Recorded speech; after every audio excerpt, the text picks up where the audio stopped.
여러분 안녕하십니까, 진성호입니다. 조국 전 법무부 장관이 하루에 2차례나 고발당하는 일이 벌어졌습니다. 자, 조국 전 장관 최근 자신과 관련돼서 보도를 한 언론사, 기자, 그리고 유튜브, 블로그 등에 대해서 무차별적인 고소를 하고 있습니다. 그런데 이번에는 조국 본인이 걸렸습니다. 딱 걸렸습니다. 시민단체 두 곳이 오늘 연이어 조국을 고발했습니다. 왜 했을까요? 그리고 문제는 이 고발 내용에 보면 피해를 입은 사람은 현직 검사입니다. 지금 검찰이 조국 전 장관의 이 행위에 대해서 상당히 열받은 것 같습니다. 자, 누가 당사자라도 열받을 만합니다. 자, 검찰이 조국을 가만두겠습니까?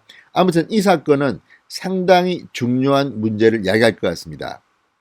조국 드디어 본인이 넘어간 게 아닌가, 이런 생각도 듭니다. 진성호의 융단 폭격 시작합니다. 조국 전 법무부 장관을 융단 폭격합니다.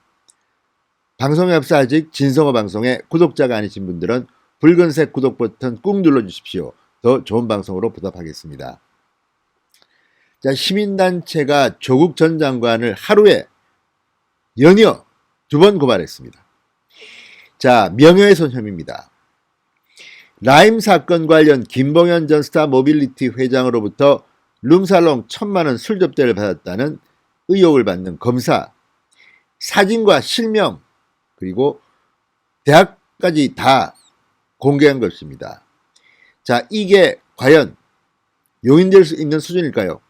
자, 어쨌든 이것은 공익을 위한 목적이라고 하기에도 조금 문제가 있다, 이렇게 고발인은 주장하고 있습니다. 하루에 2번 고발당했다. 같은 건으로 각각 다른 시민단체로부터. 이것도 상당히 드문 일입니다. 자, 이 조국 전 장관은 요즘 뭔가 쫓기는 것 같습니다. 지금 추미애 법무부 장관, 현 장관이 몰리니까 추미애 장관을 도와주려고 했을 수도 있고, 또 이 자칭 검찰개혁, 이것이 지금 빛이 바래고 있습니다. 그게 무슨 검찰개혁이냐? 검찰개혁은 실패했다, 이렇게 검사들이 실명으로 검찰 내부망에 비판을 하고 나서자 추미애, 조국, 문재인 다 몰릴 대로 몰리니까 이렇게 성급한 행동을 한 게 아닌가, 이런 추측이 나오고 있습니다. 자, 오늘 법세련 법치주의 바로세우기 행동연대는 조국 전 장관을 정보통신망법 위반 명예훼손 혐의로 고발했다고 밝혔습니다.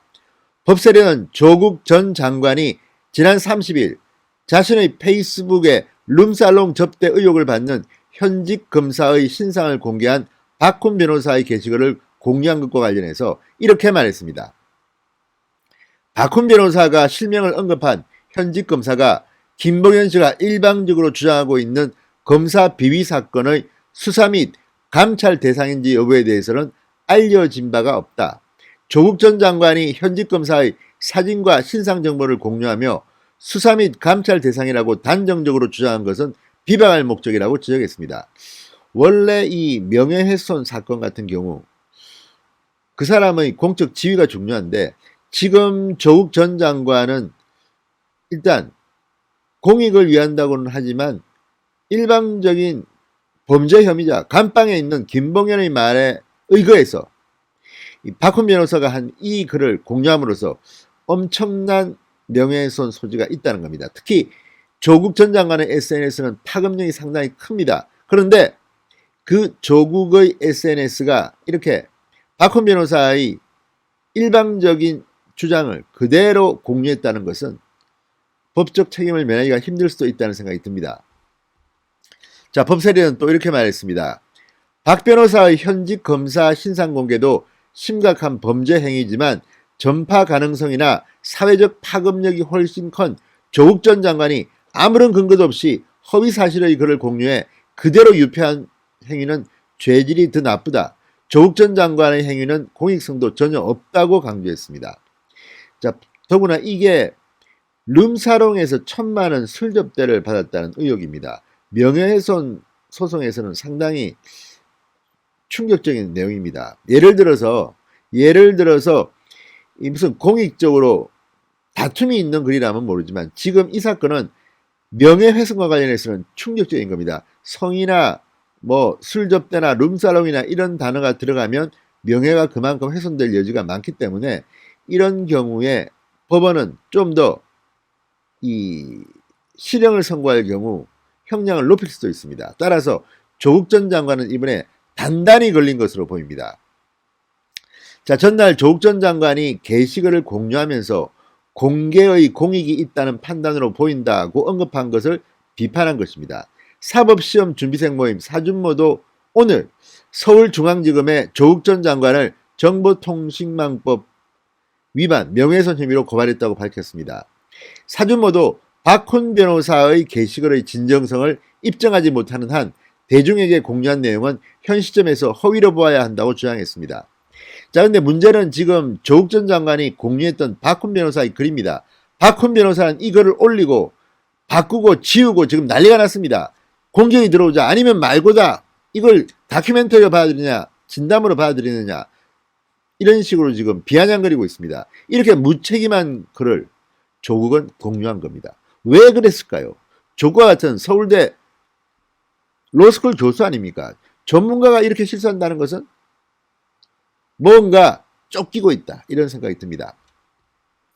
자, 현직 검사 실명 공개 논란이 일자 박훈 변호사는 게시글을 수정해서 쓰레기 등의 표현을 지웠습니다. 조국 전 장관도 원래 올렸던 페이스북 글을 수정해서 검사의 실명은 지난달 22일 대검 국감에서 신동근 의원이 이미 공개했고 보도도 됐다 이렇게 추가했습니다. 그렇지만 그때 신동근 의원이 했던 것과 그건 질문이었고 이건 지금 단정적으로 이 사람이 그 사람이요라고 망신을 준 겁니다. 자, 조국 전 장관 하루에 2차례 고발당했습니다. 이 부분은 실제로 유죄 가능성이 대단히 높을 것 같습니다. 게다가 이걸 수사해야 될 검사들 지금 동료 검사의 명예가 짓밟혔다고 생각할 겁니다.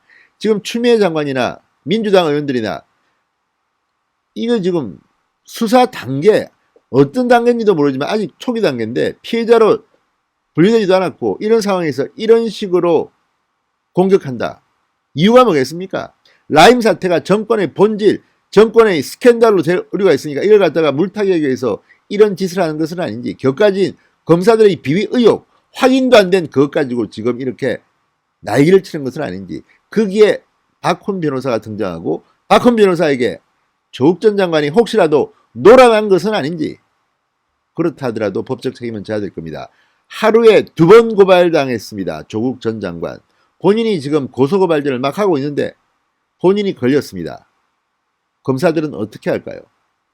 만약 이 검사가 이 술자리에 나간 적이 없다면 그게 확인된다면 추미애 장관부터 줄줄이 망신을 당함과 동시에 법적인 책임을 져야 할 겁니다. 진성호의 융단 폭격이었습니다. 여러분 감사합니다.